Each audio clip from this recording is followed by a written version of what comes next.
Hey, welcome back everybody. I just wanted to add a few things to the first video because I got done with it and realized I forgot a couple of important points. So keep this short and sweet. One, just this question of is there a best therapy? Um, yes and no. Overall, there's not necessarily like this therapy is always better than the other therapies. You should never use the other ones. You should always use this one. So the answer to that would be no.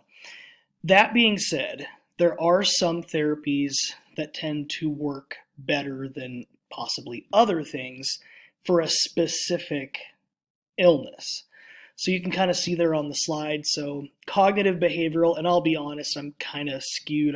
This is the realm that I kind of prefer, but cognitive behavioral tends to work really well for depression, kind of changing thought patterns.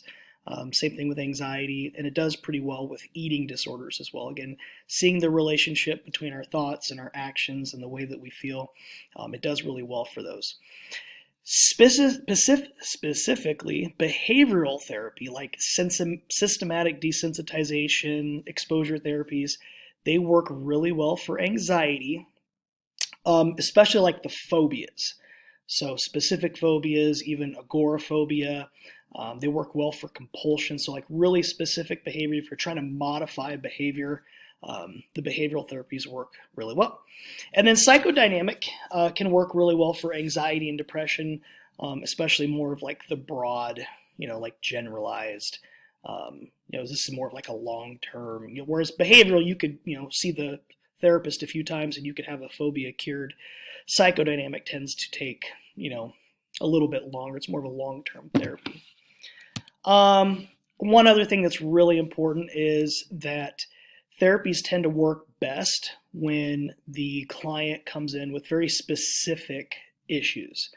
So it's easier to treat things like a phobia or a specific compulsion than, say, persistent depressive disorder. Doesn't mean you can't treat these.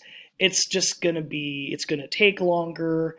There's a higher chance of relapse, like the person's going to get depressed again.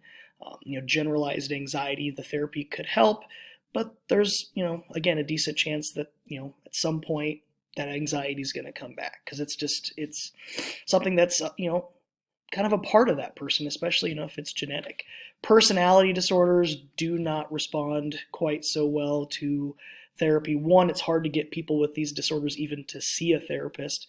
But two, it's their personality. It's who they are. It's hard to change fundamentally who you are. And then, schizophrenia, people have a hard time. You might be able to change some things with like your thinking patterns, but again, that's a brain disease. And, medication can help, but if we're talking just about talk therapies, then it doesn't respond quite as well. So hopefully that clears a few things up. And if you have questions, make sure you ask in class. Thanks, guys.